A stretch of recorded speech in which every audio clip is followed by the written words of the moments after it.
I want to welcome everybody to this episode of Black Power Blueprint Live. And today we are so excited. We're going to be talking about the outdoor space and how it has been transforming North St. Louis. So we want to welcome our audience back. We're happy to be back to continue the web shows that we host monthly now. And my name is Tachara Masimba. I'm the Economic Development Director of the Black Power Blueprint. And I work for the African People's Education and Defense Fund to really forward the mission of the Black Power Blueprint. We want to first begin by just acknowledging some of the people who were critical in making this happen and who are critical on a day-to-day basis, starting with Chairman Omali Yeshitela, whose vision it was to see a Black Power Blueprint come to St. Louis to transform a city that has reportedly over 25,000 vacant and abandoned buildings, and who has led the Uhuru movement for nearly five decades, putting institutions and organizations on the ground everywhere to really see economic development flourish for the Black community. Also want to recognize Deputy Chair Onazane Yeshitela, who came here, I think it's been 3 years now, and who took this space that we sit at today and led a real transformation of a dilapidated building that was vacant, we believe, for about 18 years, as well as other vacancies right in and around this area that has been really starved of any economy. And so we'll talk about what the Black Power Blueprint is doing to transform North St. Louis and really transform this community one building at a time, one block at a time. Tonight, we want to give updates on the projects. So for those who have been following the Black Power Blueprint, we'll talk about the additional properties that we are renovating and the programs that we will be developing that will really change the whole face of this community. And we are seeing rapid development to the One Africa, One Nation outdoor market, which is right across the street from where I sit, to be a market for vendors to come, to be able to sell products, merchandise, food. It'll attract all kinds of beautiful cultural activity and create a vibrant cultural economy that will also, of course, as we stated, begin to help African people in this community begin to control their ability to produce food, our ability to produce housing, clothes for ourselves so that we can produce a genuine economy. So also want to recognize the local committee that makes this happen. We have Nzei Simokai, who is the program coordinator for the One Africa, One Nation Marketplace and a member of the Black Power Blueprint local steering committee. She couldn't be here today. She had to work, unfortunately, but she is playing a critical role. She'll be making sure that our first outdoor market will have a beautiful health fair where we can have vendors come and do health screenings and all kinds of programming, speakers, musicians. That is her primary responsibility in terms of the market. So we want to recognize her hard work and organization. We also want to recognize Mr. Gary Brooks, who is here with us today. He lives next door, and he's a neighbor in this community. He's been here, I believe, 50 or so years. And he, described this project as like seeing a first child being born, because he cares so much about the conditions in this community, and he's seen a steady deterioration. And now he sees hope and transformation occurring literally right next door to him. But in addition to that, he also sees us really grappling with the root causes of these conditions so that we can address the root causes which stem from an imposed poverty and exploitation of a whole community. Also, I want to recognize to my left, to my right, Kitty Riley, who is the projects director for the Black Power Blueprint, and who works closely in a real serious capacity with contractors and working to set timelines to really make sure that much of the day-to-day details get carried out in terms of the work itself. And we've seen the products of your labor and want to thank you as well. Also, we have Sister Helen, who is also working on the projects committee of the Black Power Blueprint and who we will talk to later today. Who else do we have? Sam, I want to give a shout out to Sam McGowan and his children, Sam Jr. and Samaje, who are also part of the Black Power Blueprint Committee, who come and participate, including the children, and Victoria as well, Vicky, who come and participate in the meetings, who participate in the Black Power Poetry event sponsored by the Black Power Blueprint, and who is eager to take on all kinds of work and do whatever is necessary. And then also want to recognize a special guest, a longtime member of the community and a longtime fighter for the African community here in St. Louis and worldwide. We'll talk to him later today, Thadi Kennedy. We're happy to have him.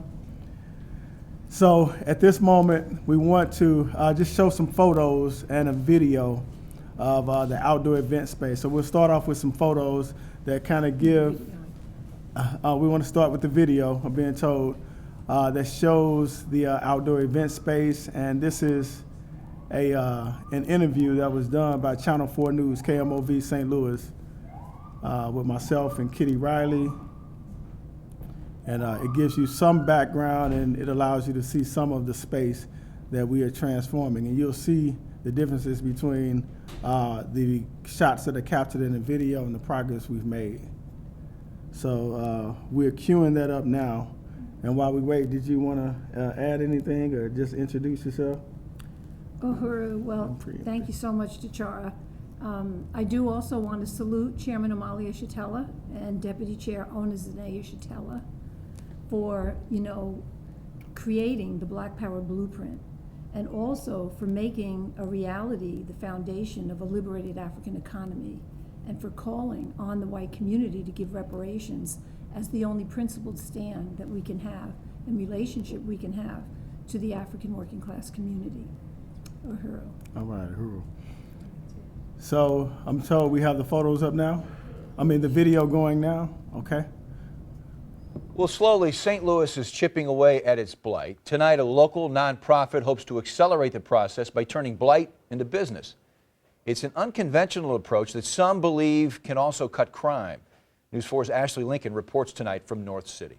There's deep poverty in this community. North City native Tashara Masimba says it's heartbreaking to see the conditions of shells of homes and businesses in the O'Fallon neighborhood. Just economic neglect. But new life is being birthed with signs of construction, like this site at the corner of West Florissant and Alice Avenue. We want to reverse the flow of resources. We are surrounded by burned out buildings, vacant properties. The nonprofit group, the Black Power Blueprint, is hoping to generate economic development with the building of an outdoor venue space. Right where we stand, it used to be 2 vacant buildings. The space will not only house events, but will also house a community garden and business incubator sessions.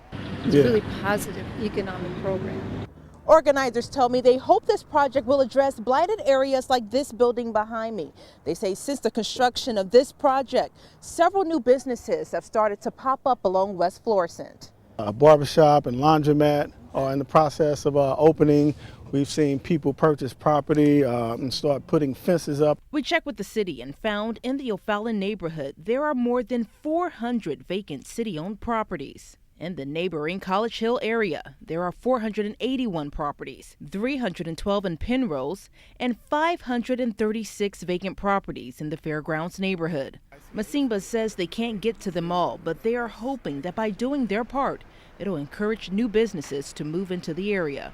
We anticipate that people will begin to reinvest in their homes, so whereas they may not have found it economically feasible or valuable enough to reinvest in their homes, they'll begin to do so, and it will begin to have a domino effect. Organizers say they hope to have this project completed before winter. They tell me they already have a full calendar with events for this outdoor space for spring of 2020. Reporting in North City, Ashley Lincoln, News 4.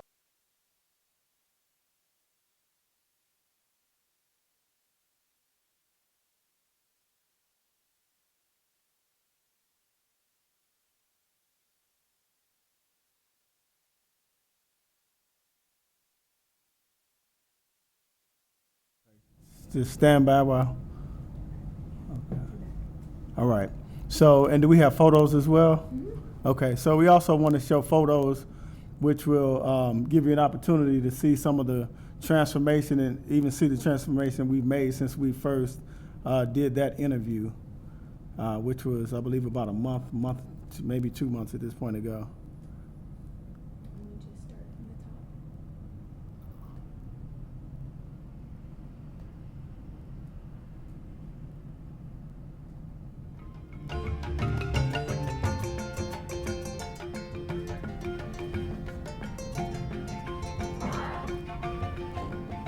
Right, so we see the contractors from Paradigm Construction, I believe. We see the contractors. So originally we had, there were 2 vacant buildings there that couldn't be saved. We had to demolish those buildings.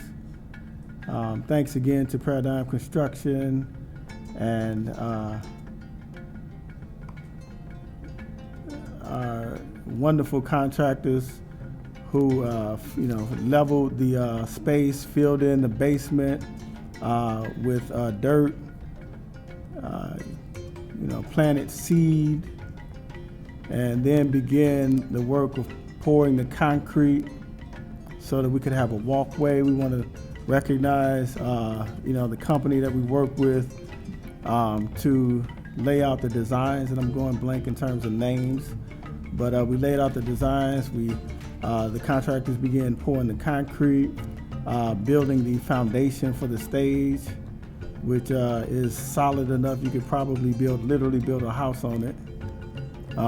We also received the plants from Brightside, as well as pavers that you will see that were laid from a grant through MSD.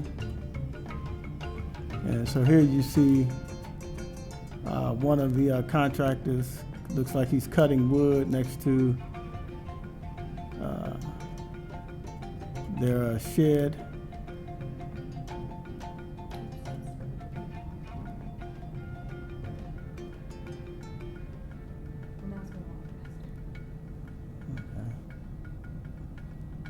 And see the buildings coming down here.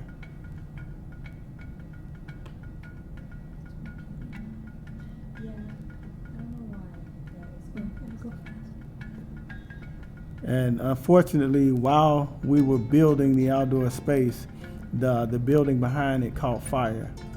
And that's something that we see a lot in this community. I mean, the fact is people often have to live in vacant buildings. So here we see, okay, we're going back through the pictures.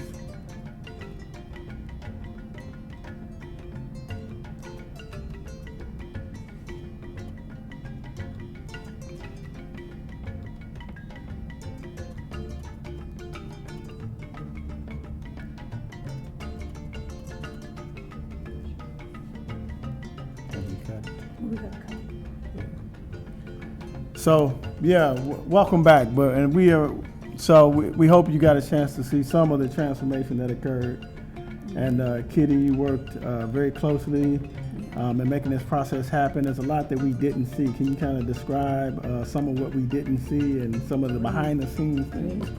Well, thanks so much to Chara, and this has been the most powerful, I thought that about the Uhura House too. Yeah. This has been the next most powerful project that we've had, because as Chara said, it went from 2 buildings that had been vacant for years, and one you couldn't enter, and one we did enter, and it was, glass, mold, ceiling, roof down into the second floor down into the first floor, but you also saw evidence of people having to crawl in there and sleep. Yeah. You saw diapers, you saw some pillows, an old broken baby carriage. I mean, that couch. Yeah. Well, and couch in here. I mean, that they were the conditions, that were designated for the African community. And I want to really give a big salute to Leon O'Hara, who is the head of Paradigm Construction, and all of his team were just the most incredible African and Mexican workers with just the greatest skills. The walkway that was laid on the curve is beautiful. The completed stage is beautiful. I'm sorry we don't have those pictures to show that. We have, you know, from Eric LeGroin, we have the electrical work, we have all the buried cable. The whole stage is lit up, you know, for the first, you know, evening events. And also we got the $10,000 grant from MSD, Missouri Sewer District, to put permeable pavers, beautiful terracotta brick in, and Gabe Keevan from Side Lot Farms did the work, and he just, you know, he was the only, actually one of the only white contractors. You know, they only had white contractors on the list to choose from, actually. But he really united with the project and said, I am not just gonna do a good job, I'm gonna do my best job for the Black Power Blueprint, and he did. We really, really appreciate his commitment. And also Bob Sattel, who's a councilman from Bridgeton, Missouri, gave a tremendous in-kind donation for the wrought iron fencing, and I wish we could show you because it's really beautiful. It's antique wrought iron fencing, and Chichara and Casey, who was here, and Mr. Brooks. We all went up and Grady Brown. Grady Brown. We all went up in 3 different vehicles, and I mean, this was like weightlifting supreme, getting all of this wrought iron into these vehicles, and then we drove it home through the streets, did not get on the freeway, the highway. So it was just a really great project, and then Leon O'Hara and Paradigm welded it, pieced it together, made it work, 187 linear feet of wrought iron. Different shape sizes with beautiful 12-foot gate in the front. Yep. So it was a powerful, powerful project. And we see Paradigm laying the concrete before pathway, and now the stage foundation here. And they had okay, so yeah, we see the concrete pathway being paved. And this was a real serious work of art and science to make this happen. And I mean, these guys had to put on the big gumbo boots. Yeah, and get into the concrete knee high to build the foundation. And I'll ask Thadia to tell us a story about that as well in South Africa. So yeah, I'm sorry, Kitty. I just wanted to all right. No, it's been profound, and I want to really thank all of our donors. You know, we've had these webinars. We've raised $500, $700. You know, and all this money went directly into these projects. I mean, every bit of your donations went to this, and we're doing it again tonight so we can continue and do the whole spring planting and build the boxes to plant the food. You know, this is a food desert here in this city. There is nowhere to buy food, especially if you don't have a car. It's extraordinarily difficult to buy healthy food. So, so we see the fencing here, and we literally bought, in order to save money and recycle the fencing, we bought it in pieces, and Leon O'Hara and Paradigm Construction pieced it together, welded it together, and you know, they made it a work of art and science. And you see them doing it right now. So it's one of the most beautiful features of this outdoor space. yes. And so you see the transformation. And we still have more to do, right? Well, we have to get topsoil, Yeah. plant the grass, get the trees and plants in. We want to decorate the stage with African design that Onizane Shatella has brought into all the institutions. And we also are looking for a muralist, and we also want to really be able to get a mural up, which is one of the visions of Mr. Gary, is to have a mural on the side of his house. And that's going to really be beautiful and bring it all together. So we're really moving on rapidly to complete. The roof is going on as soon as the metal roofing arrives. So it'll be plywood in this metal roofing that's terracotta, the same color as the brick in the pavers, and it's just really a beautiful, beautiful community space. When we went downtown the other day for official business, I accompanied Chichara, And the woman we were working with said, "Oh, I go by every day. My mother lives on College. I mean, it's magnificent." Then we see a man who was part of teaching us about butterfly gardens and things like that, an African man who's got a magnificent garden, and he said, "Call me when you're ready to plant. I've been watching it every day. It's incredible." I mean, everywhere you go, people are talking about it. It's inspiring everyone. Yeah, and we Yeah. want to, tonight we want to raise $500 toward the goal of completing the outdoor market space. May 2nd, we're making an announcement, so I'm preempting myself, but May 2nd is our first outdoor market. We'll have a series of markets this summer, and we want to finish up this project because this will begin to build an economy for the African working class in North St. Louis.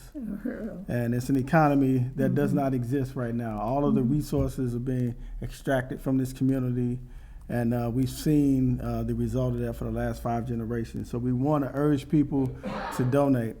We want to raise $500. We want people to go to blackpowerblueprint.org. You can see some more of not only this aspect of the project, but the rest of the Black Power Blueprint and the transformation we made, including right here in this building.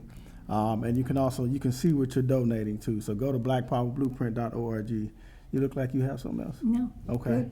So we want to move forward so that we can begin talking to some of our guests. As we stated, I want to give a shout out also to Will Washington, who is part of the Black Power Blueprint local committee. We appreciate all of the work that he's done and taken on, the initiative he has. We would just want to say that we hope you get better, and we appreciate all the work you've done as well. As stated, Nzei Simukai, who is the program coordinator, could not be here tonight, but we do have Kitty Riley here, and we have a special guest coming up. His name is Thadi Kennedy. He has dedicated his life since at least the 70s to uplifting the African community. He's also a very popular drummer here in St. Louis and beyond. He's performed at many of the events that hosted by the Uhuru House. So we also happen to be family. So I want to invite him up.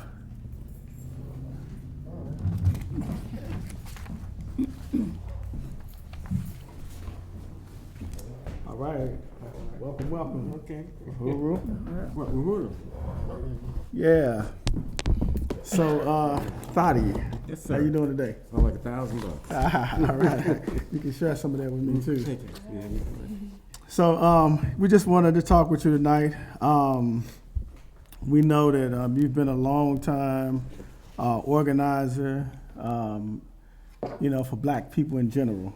So some people just know you as a drummer, but most people know you beyond that. So we wanted to just give you an opportunity to talk about why it is that you've made this contribution and struggle to really see the African community, fight for self-determination.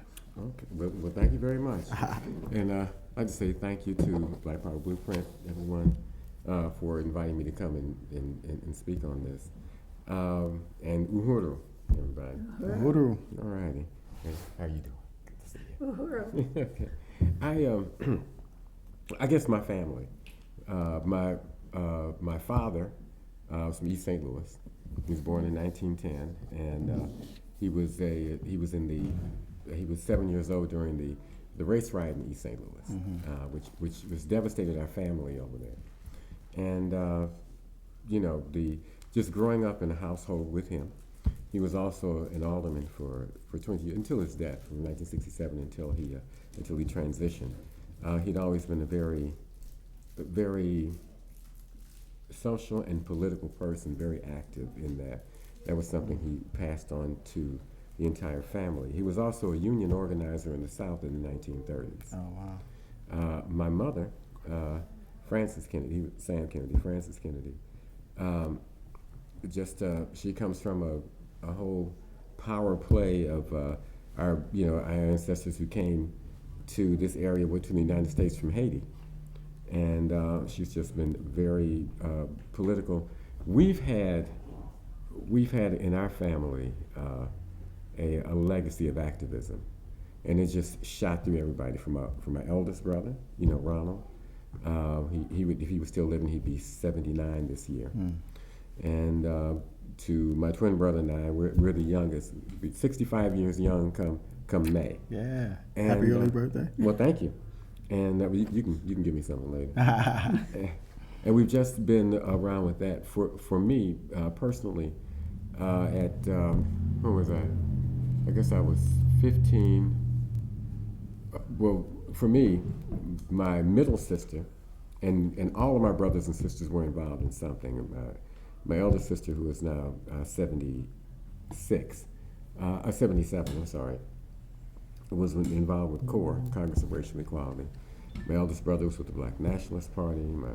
My middle sister with the Osara Set Society. And she said to me something in 1967 when the Detroit uprising happened. And historians or news people like to call it the Detroit riots. But when that thing happened, I remember there were all they would show on NBC and CBS was the burning and the looting and all that stuff. And I remember thinking, saying to my sister, and I was 12 years old at the time, and I said, I don't want that to happen here. Why are colored people doing that? She said, what do you mean, colored people? Now, this is 1967. And I said, like us. She said, well, what color are you? And when she said that to me, it just turned me around. It got me to thinking. By the time I was 15, I was with the National Alliance Against Racist and Political Repression and Free Angela Davis Committee. Worked with the Congress of African People, all this in high school. We joined the Black Student Union. My twin brother was the president at the time, and when he left, I became the president of that. And we had a big organization called the Black Vanguard Party. We had regular meetings at what is now called the Sheldon Memorial in Washington, which was a place in the late 60s, early 70s where a lot of activists would go and have rallies and things like that. During the Attica prison riots, we planned a huge walkout of what we called the Big Four.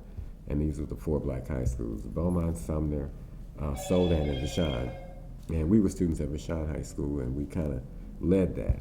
A man named Slow Robnett and Darlene Green was also a part of that. We were all, black-fisted, big afro, believe it or not. I had a lot of hair. One time, raising your fist in the air, doing all that stuff. And we emptied the schools out into Grand Avenue. Thousands of these high school students marching, blocking traffic in the middle of Grand, chanting about Attica, what happened there, because people weren't getting the proper news. When we got down to SLU, at the time, the news people called them hippies. The SLU students joined us too, and now we were even larger. And I think it made it in the back of the Globe or Post newspaper or something like that. But they tried, it was on television news too, but they tried not to give too much heed to it. But that lit a fuse in me. I continued to work with other things, the Black Patriot Party here, Black Nationalist Party, the Zulu 500, Black Liberators. It led me to some things, and I went away to an HBC in Virginia. Became president of the Black Student Union there. We did a big political action in Wilmington, North Carolina in 1974, and I got out of prison in 1975. And I was really ashamed to say that for a long, long time, because people equate incarceration with criminality. And it was not in our case, and it was not in my case. I was kicked out of school and all of that, but it gave me an opportunity to politicize while I was inside sitting down for a while, as we put it. I was 19. Wow. My cellie had a triple murder, and it was a wonderful experience to politicize and do some other things. And I had a great time running my mouth until they decided to separate me from the population. Yeah. And then charges were dropped, and after 129 days, I was released. Wow. But no longer in school. So went on to do some other things. Worked with I'm kind of jumping forward. Yeah. With the Caring Communities program here, an organization we called the Simana Malaka Wachanga program, where we were training youth and what society like to call, what the media like to call at-risk youth. I was a student being tutored at Sophia House, my teenage years, which and we were politicized by people like Vervis Jones and Al Chappelle, then, who helped to really steep our I'm in a meeting. I have to call you back. steep all of that, you know. So we learned a lot, and it wasn't just me.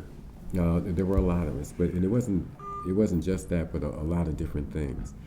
I've had a lot of things that happened to me coincidentally, and one of which I'll just say, in 1997, I moved into the Canfield Green Apartments, in Ferguson, now infamous Canfield Green Apartments, and lived there until 2000. People associate with the Ferguson uprising. Well, and I'm glad you said uprising. Yes, that associate with that. It was on the grounds where Mike Brown was murdered, and which put me in touch with a lot of people in the community, neighbors and so forth. We knew each other.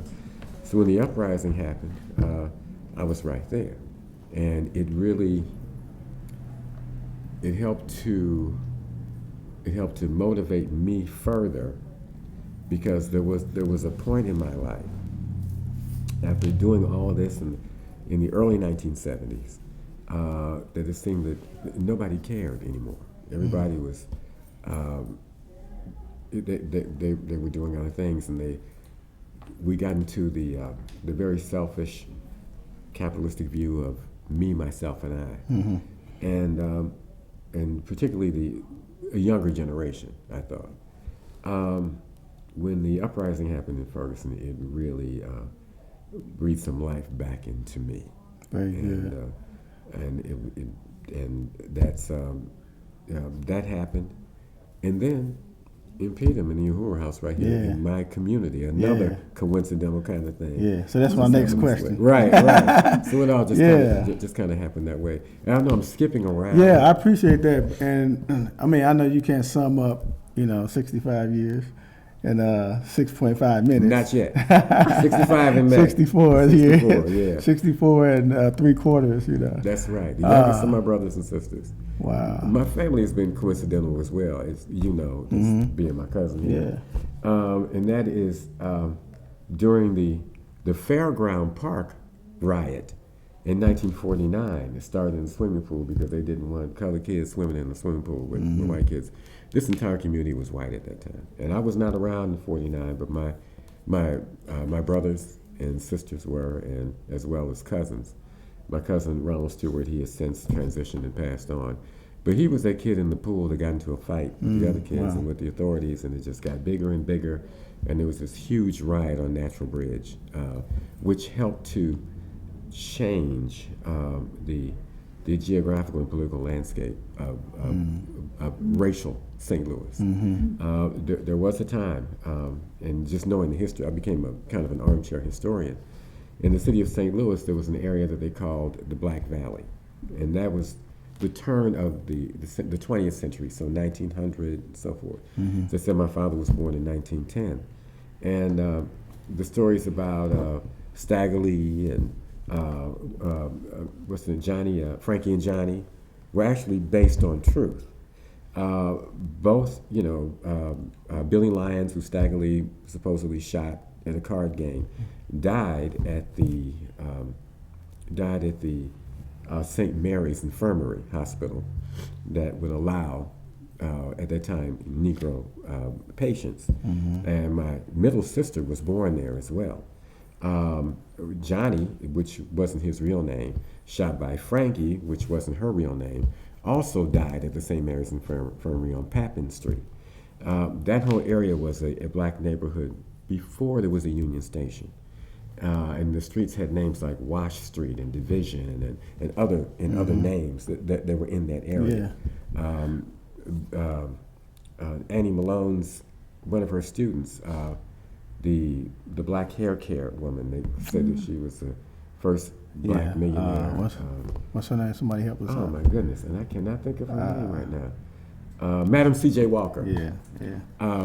Learned, got her tutelage here under Annie Turnbull Malone, and she lived on Wash Street. There was a lot happening then. The city's migration after the East St. Louis race riots, black people left East St. Louis and founded the city of Kinloch, and moved into other areas in Lovejoy, Illinois, and what is now Brooklyn, Illinois. And then they wound up moving further west because the black population expanded. There was a migration going on then. So then it was from there and then to the Mill Creek area and the Ville. Old community, that whole African community that was eventually pushed out. Exactly. Yeah. So in other words, this is the history. We're seeing it now. Yeah. With this whole NGA thing. Yeah, yeah. And they call it gentrification. Yeah. And this has happened before. Mill Creek later became what we, all called the Cleve Town. Yeah. And then there was the Ellardsville area or the Ville area, Ville neighborhood. A lot of black sharecroppers from the South built their own homes. My grandfather, who was born in 1883, we lived in his home until I was, 18. Built his house by hand. It was a long shotgun house at 4436 Maffett Avenue. And then, the Pruitt-Igoe housing projects, we began to slowly expand and move further and further out. I'm leaving out a lot here. Yeah, let me ask you this. I know you made a comment at one time about, wanting to stay in this neighborhood and, the transformation that you're seeing here and how that is contributing to the neighborhood. Can you speak a little bit about that? I sure can. I bought my house over here in 2005. So I don't even think about how many years that was. But because it seems like it was just yesterday to me. And Peter moves into the neighborhood. We have, at the time, Antonio French was our alderman. Or alder person, I'm not sure how you would say that, but alderman is the German equivalent of saying elder man. And some years later, along comes Impedum, flying a red, black, and green RBG flag right outside in this neighborhood really made me feel proud. And this is the Black Power Blueprint. The Black Power Blueprint. And when we arrived here, neighbors told us that this neighborhood used to really be hot, but now it's starting to cool down, and it's cooled down even more, I think, in part to Impedum being here. And I'm proud to see that. And every time I drive past on my way to work, and I see this giant flag hanging up. And I think in some small way we were part of that because we were invited to come and play drums. No. So we did. Yeah, I mean, you were a part of it. For one thing, if we speak about St. Louis, just the serious resistance, and the reason of Ferguson happened was because of that legacy of resistance.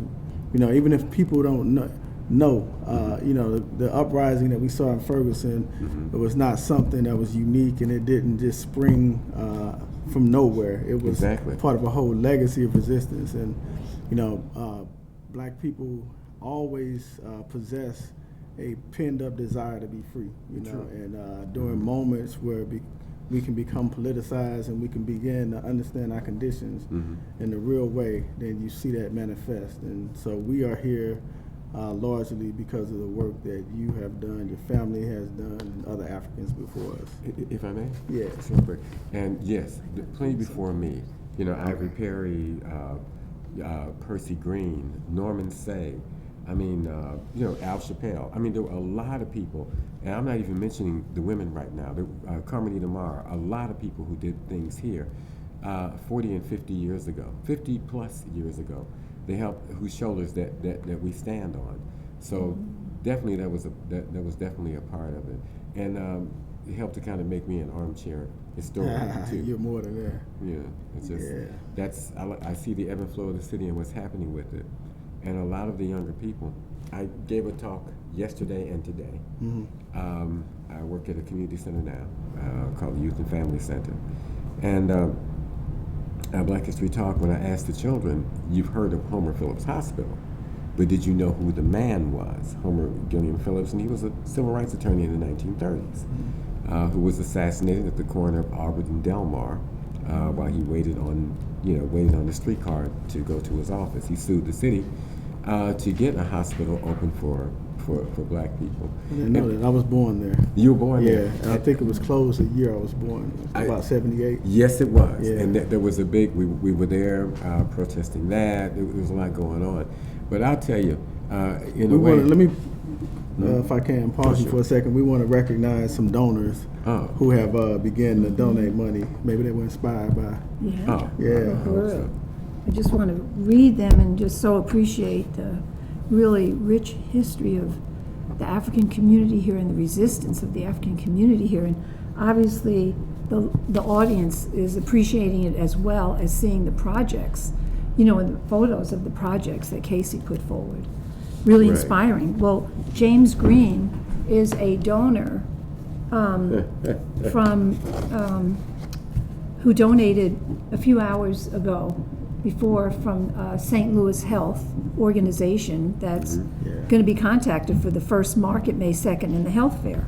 So that's really, really appreciated. James Green, we got $25, and Lisa Watson from Minneapolis donated $25. All right. And Penny Hess, the chair of the African People's Solidarity Committee, donated $75. All right.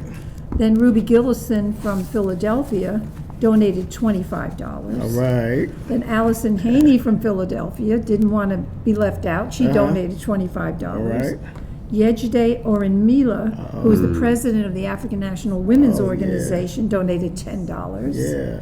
Then Casey Mackey, our engineer today, donated $10. Yeah. So we've raised $195. So $305 more to go. So I really urge people to keep the donations coming. And they can go during our to program.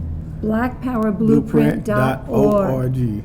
.org. So I want to say two quick things. I want to just give a real plug to President Yejide Orinmila. She's the president of the African National Women's Organization, ANWO for short. And I talked to her today because I read an article that she wrote. Actually, it was a letter that she wrote to a woman in prison that was published in the Burning Spear newspaper. And it was just so profound. She writes in these little couplets, real short kinds of sentences. And it reminded me a lot of The Coldest Winter Ever and the way that Assata Shakur writes. And I just thought it was a profound piece, and it's a profound organization. So if you get a chance, go to the Burning Spear Marketplace and see if you can locate that. And I also want to recognize Alderwoman of the 26th Ward, Shamim Hubbard, who is had just entered the House. And if we can, maybe we can get a few words from you. Yeah, all right. $50. All right, look at that. And anybody who wanna, come to top that. Yeah, we calling on somebody to meet or to match or top that. Thank you very much. So I really would like for us to maybe have a whole show around the history of St. Louis. We could call it part 2. We did part 1, but we neglected a lot, so I think that maybe that's something we can make happen and invite you back because it's fascinating and it's a real, what we saw, the resistance that we see today is a consequence of, several hundred years of struggle here. Yeah. And just lastly, a lot of people, if you're not from St. Louis and people who are a lot younger, Wellston blew up after Dr. King was killed in 1968. And that and divestment in that community is a part of the reason why today it's just an economic wasteland. But it did happen there. And there's always been, St. Louis has been a hub of resistance and higher thinking and thought. The Kundalini Yoga Center was here. There were health food stores and here things 50, 60 years ago before they really became very popular. a lot of those folks had gone to the wayside. And black theater, there were at least 16 black theater groups here. Wow. Stores, people were doing poetry, and none of this is new. Today people talk about poetry slams and all of that. Mm-hmm. That stuff was happening when I was a teenager. And it was really, really big. Shirley LaFleur was a big part of that. The Black Artist Group, or BAG as we called it, was a big part of that. It was a large cultural thing. And just lastly, I don't know, have you ever heard of a play? It became a Broadway play called For Colored Girls Who Consider Suicide When the Rainbow Is Enough? Yeah. Intozaki Shange, or Zake as we called her. I had the wonderful opportunity to meet her when I was a teenager while she was writing that. And I got a chance to see the original one at the Mid-City Community Center at 3974 Delmar in 1971. Wow. With people like her being in it, and people that we knew. Come on and read the script, that kind of stuff. And all these other women, loosely based on Nina Simone's Four Women. And so there was a lot happening here. And a woman named Louisa Tish, who wrote a book called Jambalaya. I think she lives in the Bay Area now, or maybe in Atlanta right now. But all those folks were here back then. And those things were really happening and popping here. So St. Louis was never a slow place. That's right. But it's always been the place where the struggle has been, And if you really about something and you think you're really tough, you come here and apply that. That's right. That's how I feel. I think everybody in this room is, and I hate to use the term gangster, but you're showing up for real and the real deal. That's real. Thank you. All right, thank you. We appreciate it. We got two more. Yeah. We I need a got timekeeper too. two more donors. Nina Guevara in New Jersey at Rutgers, she donated $10. And Jesse Neville, St. Petersburg, Florida, he chairs the Uhuru Solidarity Movement. He donated $50. So we have $195 to go. Uhuru. And I do want to take Dottie up on that. Dottie, yes. I'll match you. I'll do 50. All right. Uhuru. How could I not after the incredible history? So we want to, and how far are we from our goal? We have She's doing the math. 145 more to go just to hit 500. We can go way beyond that. We can go way beyond that. This program that we're raising funds for, this whole program just ties the Uhuru House, the Quabbah Hall, the flag, a 50-foot flag, the outdoor venue, the garden, the community garden, and the market. I mean, Yeah. everything all on one corner. Yep. Uhuru. Yeah, so we want people to stay tuned. Again, you can go to blackpowerblueprint.org to make a donation to see the Black Power Blueprint in progress. We have more guests coming up. We want to introduce you to the rest of some more members of our committee, as well as Alderwoman Shamim Hubbard. So next I want to call, as we affectionately call her, Sister Helen, to come up and Sister Helen, who is, I'm seeing family everywhere, but she is a member of the local Black Power Blueprint Campaigns Committee, who works on the projects. One of her loves, hobbies, specialties is gardening. So she's, has a garden at the house, and she's applied that and agreed to volunteer to help us develop the garden that would exist at the marketplace, so that we can have a whole destination. The community can participate in the garden and grow things and be able to get food from the garden, and we can sell it at the outdoor market space, et cetera, et cetera. Welcome. Thank you. Yeah. So can you just talk to the people? Tell us, why you decided to be a part of this project. Living in this city, it teaches you a lot of things. You see a lot of things. What once was a vibrant city is no longer that. When you walk out of your door, all you can see around you is dilapidated houses. You see boarded up houses. You walk down the street and you see children with no place to go except in the street. When you guys came out, when the Black Power movement came here, it opened up a new venue for people to be able to have a place to go now, because we got the garden, we got the stage area, we got everything over there to provide a place for them to go, to provide like movies and different things like that, so that they don't have to be in the street. It also provides hope for people who have been living in a state of hopelessness because they didn't see any way for them to come out of where they were. So they were in a state of hopelessness. And hopelessness is not a good place. So being here and seeing what's going on here is a means of hope. It's a very rewarding place to be able to sit here or to work here to make better for somebody else. Yeah. And that's what I see the Black Power Blueprint is doing. It's making better for other people. It's not necessarily doing so much for you, except giving you the satisfaction of helping somebody. But it's being out there on the front line to help somebody else to grow up, to have a better place in life. So that's one of the reasons why I decided to come in and just go to work. And to be a part of this movement, to be able to do something instead of just sitting back doing nothing. Because if you don't do something, that's what you're going to, if you don't do anything, that's what you're going to have, nothing. So you have to stand up and you have to take a stand. If it's just a step by step, you can move up as you go forward. That's right. Taking step by step and doing what you do. That's right. Thank you, thank you, thank you. And can you tell the people when we meet, in case they want to join the Black Power Blueprint Steering Committee? Okay, we meet every other Tuesday, and sometimes it's at 6 or 7. So which is right? 6 p.m. 6 p.m. So you can always come in, and you can sit down, and you can have a chance to see what it's all about. And I think that once you come in, then you will see how beneficial this is. It's beneficial for the city as far as growing it up back to the place that it used to be. And it's beneficial for the community to give them hope, to be able to say, okay, I have a chance now. I can do and I can be just, I can go up. I don't have to just stay down. I can rise. And that's what we want to do, is we want to see the people rise up.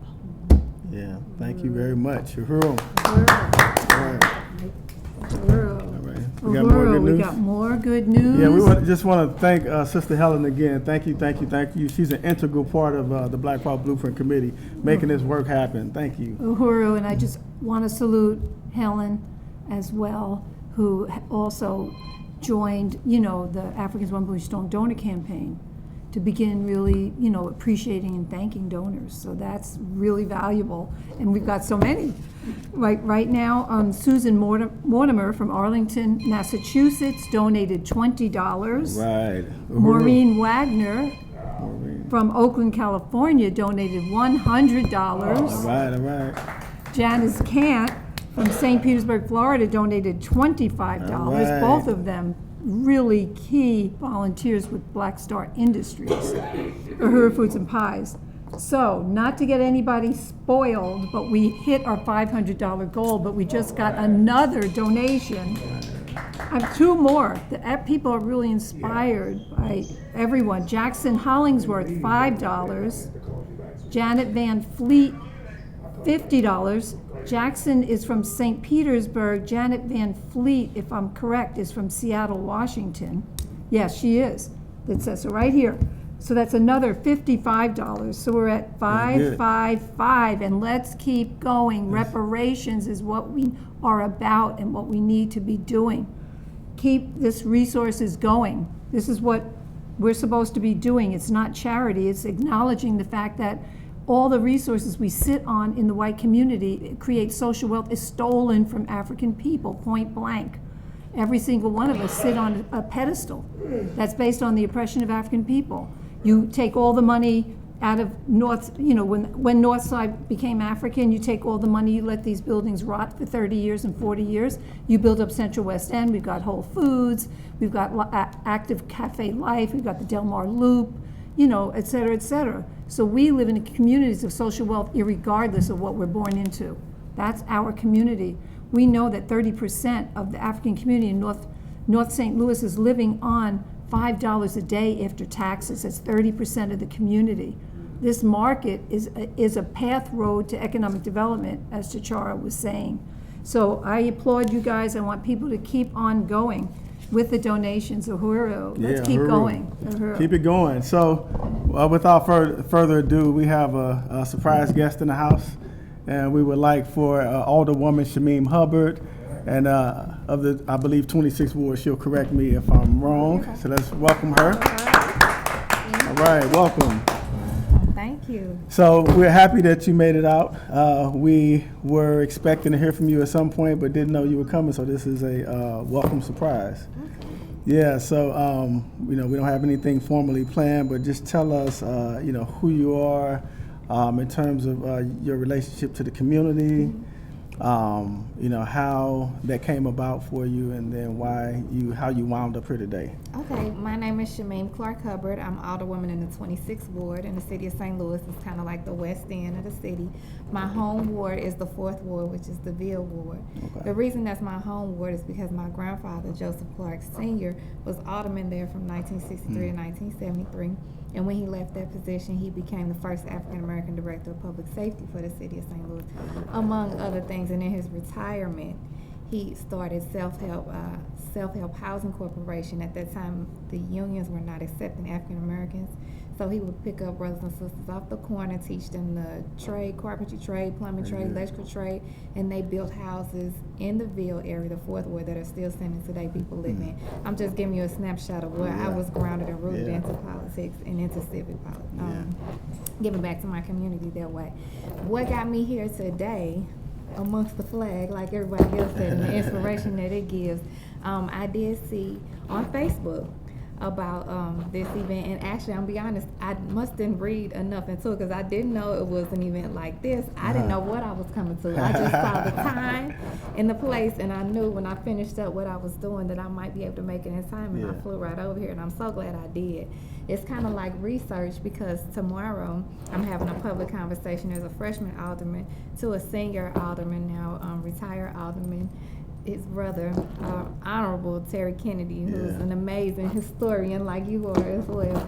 And so it was important for me to have a conversation with him, just not about charging orders and direction as a freshman African-American down at the Board of Aldermen, but just about community as well, because it's important for me to represent my community the best I can. And so with that, we have to look back to make sure we don't try not to make the same mistakes that we made in the past, and also be able to give direction to move forward. So it was a blessing that I came. I was blessed by your words now, and about the hopelessness piece is so big, because when you're trying to engage our community, I think hopelessness, when they're at that bar, they don't see the importance of coming to a meeting, voting, cleaning up this, helping with that, because they're just trying to eat. So this economic development piece and this Black Power blueprint piece is big. And I met you before, and we talked about it briefly then, but again, I had no idea what I was coming to today, so I'm excited. We appreciate you coming. Stay tuned. This is just a portion of it. This is like you said, it's a wonderful project, and it is transforming the conditions in St. Louis, and collectively we'll all contribute to making sure that the African community has a viable economy and a viable culture, way of life, so we can survive, and not just survive, but our children, we can be able to say with some assurance that our children have a future. Absolutely. So again, we thank you for all that you do, and we appreciate you coming, and you are invited to any time. Okay. Yeah, thank you I very much. want to say that collective piece is big. That word collective is big. If we use it the way it can be used and all work together, I could just see such a shift in our community. So the donations, the ideas, the working together, that word collective is big. And I'll be looking for, maybe we can have a House West out. Yeah, there we go. We can have them all over the city, so that'll be good. Let's put that on the agenda. We can't do it today, we'll do it tomorrow. Right. Yeah, all right, thank you again, Alderwoman. Uhuru. All right. All right, and we want to, we say save the best for last. Mr. Gary Brooks is a member of the Black Power Blueprint Committee here. He is a longtime resident of not only St. Louis, not only this neighborhood, but about 2 blocks, 2 houses down the street. So he literally lives right here and has been really yearning, I think, to see this community brought back to life. He saw a community that comparatively was vibrant compared to what we see today at one time, and is really has taken on a real role in making the Black Power Blueprint a reality, offering his expertise in every single detail in terms of the construction, the planting and gardening piece, and he also wants to see this become their destination. And so we have all kinds of plans to really make this into a worldwide destination. Mr. Gary Brooks, welcome. Thank you. Thank you, everybody. My plans are my ideas and putting things together in the garden. Excuse me. And I like to let the people know, let everyone know that they're welcome to come to the garden. If they got some seeds they want to bring, I can put them in the ground so they can see what happens with those seeds and they grow. I love being outdoors, love working in the garden, and want to plant stuff that's going to reproduce year after year after year. After I'm gone, and most of us are gone, may be here, and they can see the fruit that we have bared from this garden. And the vendors and stuff is welcome to bring, all the gardens all around the area can bring their goods to the area and sell them, pick up more seeds so they can plant more and have more than for everybody. And it's not the thing that we're trying to make a profit out of the garden. It's just the thing that we're trying to feed and let people have healthy stuff to eat for a change, instead of having to get all this chemical fed down through the line. And like I can ask you a question, do you know how to roll a pumpkin? When you're growing pumpkins. I want to grow pumpkins this year around over there for the kids in the neighborhood so they can be, but teach them how to roll a pumpkin, how to move a pumpkin. This is very fascinating to me, and it's enjoyable to me to take just ordinary everything and make it grow, and to feel the soil with your hands is a mighty powerful thing. And the good books say, well, if you teach a person how to fish, he can feed his family. Yeah. If I can teach you how to use that dirt to grow, you can feed your family. That's right. I can do that. That's I would right. love to do it if you want to come out and try it. Yeah. And we can do it. Just have to make it well. We can make it work. Just have to put your heart into it. And we're not asking you to come out and do this or do a whole this. Just be part of it, then you can get the feel of it, and then you want more of it. When something is good to you, you want more of it. You constantly want to get more of it, and you want to make it better. And we're going to make it better. And I'm looking forward to springtime to get stuff going, get the planning and going, and get it like it's supposed to be going and stuff. And there's one thing I want to mention that I would like to see anyone that's out here in the area that's hearing my voice or listening to us, if you have herbal spices or herbal plants and veganism, bring them so we can let other people have a taste of it. The sage and all different stuff that we can grow all year round that you can have, and your pepper plants and your apple plants and all this stuff. You bring them and we can grow them.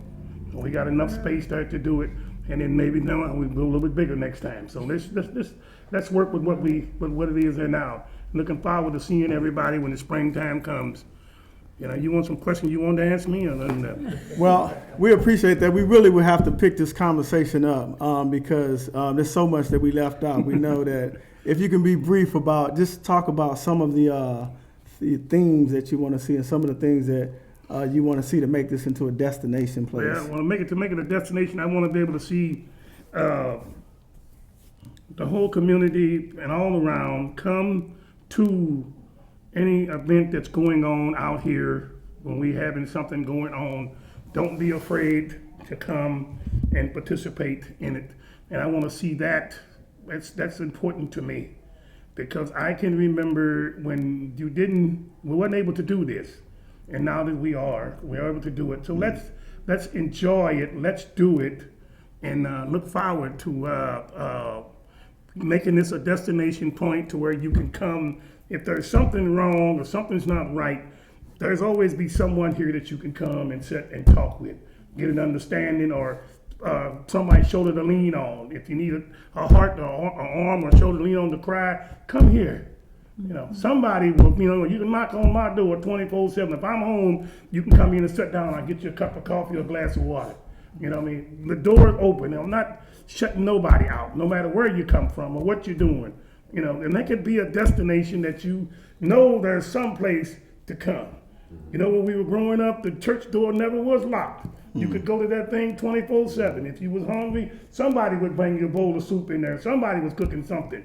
So let's do this again. It's time to bring it back. It's time to come home. All right. You know, we need to come on back home. Come on back home to the Black that's Power what I think. Blueprint. All right, thank you. Hooroo. Yeah, so we have some more donations, I believe, and while we talk about it, blackpowerblueprint.org is where you can go to find out more about this project and to donate as well. Uhuru, I just really want to appreciate Mr. Gary. I just want to appreciate you and all the vision and the leadership you've been bringing to this project. I mean, you are the heart and soul of it. And the other person who's the heart and soul of it just donated $100, and that's Deputy Chair Onizane Shatella, who is the architect of the Black Power Blueprint. Thank you so much, Deputy Chair. We're up to $655. Wow. So if anybody would like to donate Oh, I $350, we have can to get to raise this. $1,000. Oh, I got to raise this statement that, from Deputy Chair. Uhuru just got message from Onizane. Donate 100 to this great project. Wants to appreciate all the work from the Black Power Blueprint Steering Committee, especially our hosts, Tachara Masimba and Kitty Riley, who continue to do amazing work to move this project forward every day. Stay warm and see you soon. Well, you wouldn't know it was cold out. Tachara's in t-shirt and I got a hat on and wrap. Yeah, We are she's in the same Florida, climate though. However. Oh, that's really powerful. Thank you so much, Deputy Chair and Tachara. All right. So Really, all right. that's it. So we want to make some announcements goodness, before we got got another more. donation. Okay, let me. This is $25 from Johan Bedingfield from Largo, Florida. Longtime supporter, a champion in solidarity. Really appreciate it, Johan. And that's also, that makes it $680. And just before we close, I want to really give a big shout out to David Reardon from San Francisco, Redbeard, who donated $750 earlier this week. I would love to count it for tonight, but we can't. And also, that was really, he is an ongoing sustainer of this project and wants to come when we are planting, Mr. Gary. Yeah. He wants to get his hands in the soil. So we know that we're gonna be having a summer project and be inviting him and everyone else. And also, a monthly sustainer just came into Paulie Penna, $10 a month sustainer. And Miguel Lee, a $25 a month sustainer. She lives around the corner from the Oakland Uhuru Furniture Store. So just wonderful supporters from all over the country. So we raised $680. All right. Who we gotta go? And exceeded it. Yeah. So we want to move to announcements, and we want to encourage people because we really didn't have a chance to talk about some of the other projects that are part of the Black Power Blueprint. The basketball court and the recently demolished space for that will happen down the street. The commercial kitchen that we're developing. What am I forgetting? The fourplex for the African Independence Workforce Yeah. Program. People getting out of prison who will then be able to participate in the commercial kitchen, bakery cafe to learn culinary skills. So you can see all of that at blackpowerblueprint.org. So we want to make some announcements before we go. On February 29th, right here at the Uhuru House from 7 to 9 p.m., we will have our Black Power, Musa Abantu Black Power Poetry and Open Mic. So we would like for everybody to attend that if you can, 7 to 9 p.m. You see the information on the screen. Black love and Black power is the theme. Also, the One Africa, One Nation Marketplace will have its first outdoor market May 2nd. So that's right behind us, what we've been talking about tonight. We'll have vendors, we'll have a vibrant culture, speakers, people will be selling food and merchandise. We'll have programming. It'll also have a health fair, so we'll be doing health screenings, where you can blood pressure testing and physical exercises. We'll have a children's circle so that you can bring your children, and you'll be able to shop. So if you want to participate in that, May 2nd, 9 a.m. is the start time, and then if you want to be a part of the committee or if you want to vend, you can always contact us at 314-380-8016. And then also we have the summer project happening June 8th through 12th, so we'll get more information, but we have In Good Company, which is a foundation of Cliff Bar, the company Cliff Bar. They're bringing 20 or so volunteers to St. Louis. They'll house all of them in one place, and then they'll do a week-long project with us. So the commercial kitchen that we're opening, they'll be helping build the stage, essentially an identical stage to this one, at the commercial kitchen location as we begin the renovations of that commercial kitchen. So this is the old boathouse for anybody who's from St. Louis, at Goodfellow and Natural Bridge. Beautiful building, semicircle kind of ovular building with glass all around. So this is an exciting time for St. Louis, an exciting time for the Black Power Blueprint. We really want to thank everybody for participating. I don't have a co-host anymore, so I don't. So we just want to thank everybody and say uhuru. Go to blackpowerblueprint.org. Uhuru. Uhuru. All right. I want to make sure I get a group picture. Can everybody Make- sort of wait. see up where the light is? Or? Make sure we off.